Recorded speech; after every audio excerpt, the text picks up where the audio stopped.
आज भी हमने एक तकरीब का इनेकाद किया है। जैसा आप जानते हैं कि आज अंबेडकर जयंती है,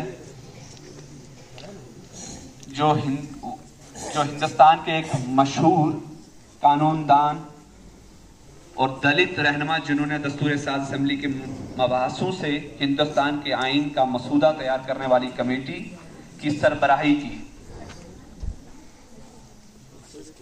जहां अंबेडकर की बात की जाए, जिसपे जितनी भी बात हम करें शायद कम हो, और इस मुख्तसर से वक्त में हम उसे शायद मुकम्मल ना कर सकें, क्योंकि उनका रोल फ्रीडम स्ट्रगल हो, चाहे कॉन्स्टिट्यूशन मेकिंग हो, चाहे दलित के हकूकों की बात हो, या वीमेन राइट्स की बात हो, तो हर फील्ड में उनका अहम रोल रहा है, और स्पेशली कॉन्स्टिट्यूशन मेकिंग में। जब हिंदुस्तान का कॉन्स्टिट्यूशन बनाने के लिए उनको अहम रोल दिया गया, तो उन्होंने उसको बड़े बेखूबी अंदाज से निभाया। हिंदुस्तान के आइन की तश्कील देने से पहले उन्होंने तकरीबन कम से कम 60 ममालिक के कॉन्स्टिट्यूशंस की स्टडी की। जैसे हमने पढ़ा था 9th में, कॉन्स्टिट्यूशन डिजाइन हमारे सिलेबस में लगा हुआ है कि हिंदुस्तान के आइन को बनाने से पहले उन्होंने दुनिया के तकरीबन 60 ममालिक के आइन की स्टडी की, उसके बाद जाकर हिंदुस्तान के आइन को मुकम्मल किया। तो कहने का मतलब यह हुआ कि दुनिया के जितने भी कानून थे या आइन थे, उनमें जितनी खूबसूरतियां थी, उनमें जितनी अच्छी बातें थी, वो सब का माखज निकाल कर इस हमारे हिंदुस्तान के आइन में उन्होंने जमा किया। तो आज की इस तकरीब का एहतमाम शुरुआत करता हूं मैं। सबसे पहले दावत दूंगा साबिर जावेद को, वो स्टेज पर आए और अपने ख्यालात का इजहार करें। Sabir Javed.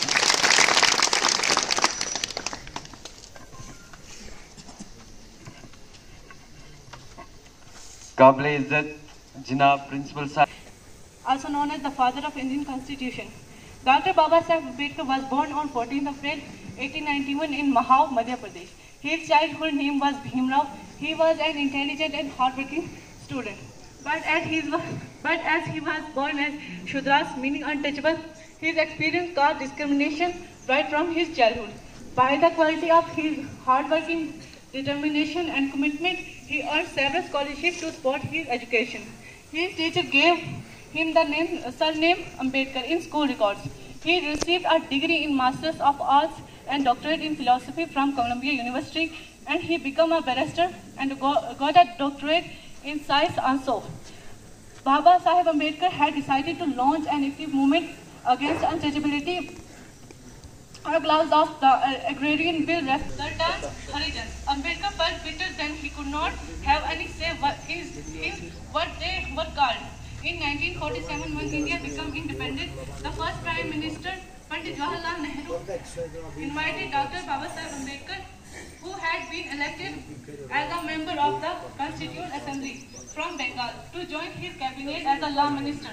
He was then appointed as the chairman of the Constitution drafting committee, and he became the chief architect of Indian Constitution. In February 1948, Dr. Ambedkar presented the draft constitution before the people of India, and it was adopted. शुक्रिया। अब मैं दावत देता हूं तारिक इकबाल को। तारिक इकबाल उस stage पर आए।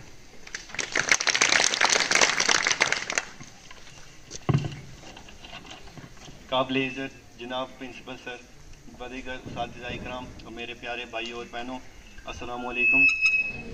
आज का हमारा अनवान है doctor B.R. Ambedkar. Doctor B.R. Ambedkar का पूरा नाम भीमराव अम्बेडकर था। भीमराव अम्बेडकर ने हमारे मुल्क का आइन बनाने में अहम किरदार अदा किया। इन्होंने निचली जातों या अछूतों के साथ इम्तियाजी सलूक को नहीं करते थे, उनके साथ खाना पसंद नहीं करते थे, उनको अपने घर के अंदर ले जाना पसंद नहीं करते थे।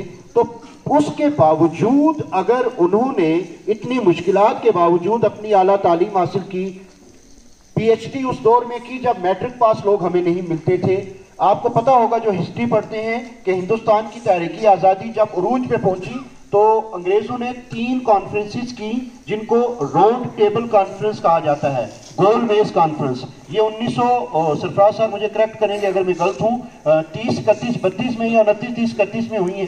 तो वाहिद उस वक्त जो हमारा पड़ोसी मुल्क है ना पाकिस्तान, वो भी हमारे मुल्क का हिस्सा था, बांग्लादेश भी हमारे मुल्क का हिस्सा था। तो यूं कह लीजिए कि बड़े सगीर पाको हिंद के जो चोटी के स्टेट्समैन थे, जो दानिश्वर थे, वाहिद एक आदमी है जिनका नाम है भीमराव अंबेडकर, जिन्होंने 3 मरतबा उस कॉन्फ्रेंस में हिंदुस्तान की नुमाइंदगी की कि हमारा हक हमें कैसे मिलना चाहिए। तो ये अपने आप में एक बड़ा एजाज है कि महात्मा गांधी 3 कॉन्फ्रेंसेस में नहीं जा सके, पंडित नेहरू नहीं जा सके, हमारे पड़ोसी मुल्क का जो तस्वुर लाए थे मोहम्मद अली जिन्ना, वो 3 कॉन्फ्रेंसेस में नहीं जा सके। अल्लामा इकबाल ने एक कॉन्फ्रेंस अटेंड की। वाहिद डॉक्टर भीमराव अंबेडकर ऐसी शख्सियत है जिसने 3 कॉन्फ्रेंसेस में शरीक होकर हिंदुस्तान की आज़ादी के लिए जो जदोजहद तहरीरी और इल्मी तौर पे चल रही थी उसको जिंदा रखा और अपने मुल्क की आज़ादी के लिए भी किरदार अदा किया। ना सिर्फ आज़ादी के लिए किरदार अदा किया बल्कि आज़ादी के बाद भी तकरीबन 9 साल, 56 में शायद इनकी डेथ हुई है, 1956 में, तो वो लगातार उन्होंने अपनी खिदमत उन लोगों के लिए रखी जो समाज के दबे कुचले पसमानदा लोग थे, ताकि उनको भी बराबरी का हक मिले। तो हम आज के इस दिन पर भीमराव अंबेडकर को खराज अकीदत पेश करते हैं, उनकी खिदमत का एतराफ़ करते हैं और हम ये अहद करते हैं कि हम भी अपने मुल्क के लिए, अपने भारत के लिए, अपने हिंदुस्तान के लिए वैसी ही खिदमत अंजाम देंगे जैसे हमारे पुराने सियासी और मजहबी रहनुमाओं ने दी हैं। हिंदुस्तान को एक बनाए रखेंगे, इसकी एकता, अखंडता, यकजहती, भाईचारे को बरकरार रखने के लिए हर मुमकिन कोशिश करेंगे।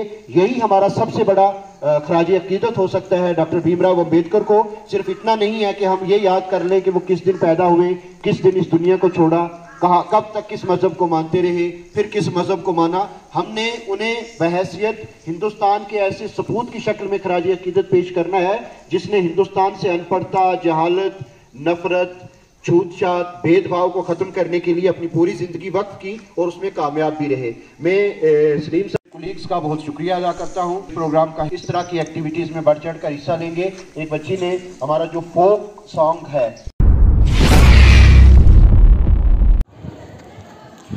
जी आज मॉडल हायर सेकेंडरी स्कूल सावजिया में हिंदुस्तान के पहले वज़ीर कानून बाबा साहब भीमराव अंबेडकर का जो जन्मदिन है, अंबेडकर जयंती, बड़े एहतराम के साथ मनाई गई।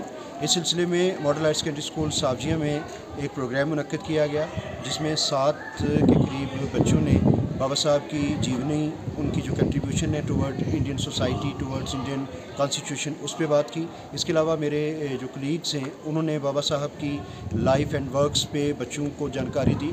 मकसद इस प्रोग्राम का सिर्फ इतना था कि बच्चों को ये जानकारी दी जाए कि हमारे वो लोग जिन्होंने हमारे समाज को, हमारी सोसाइटी को बढ़ाने में, हमारे देश का नाम ऊंचा करने में अपना किरदार अदा किया है, उनको सिर्फ याद ना किया जाए बल्कि उनकी तालीमात को अपनी ज़िंदगी में अपनाया जाए और आने वाली नस्लों को ये बताया जाए कि वो कौन लोग थे जिन्होंने हिंदुस्तान को आज़ाद करवाने में अपना रोल अदा किया और उसके साथ साथ एक ऐसा कॉन्स्टिट्यूशन इंडिया को दिया जो दुनिया के बेस्ट कॉन्स्टिट्यूशंस में एक है, जहाँ रूल ऑफ लॉ है, जहाँ हर शख्स बराबर है, जहाँ हर शख्स को इक्वल राइट्स हासिल हैं। इसमें बाबा साहब की क्या कंट्रीब्यूशन थी, इस पर भी बात की गई।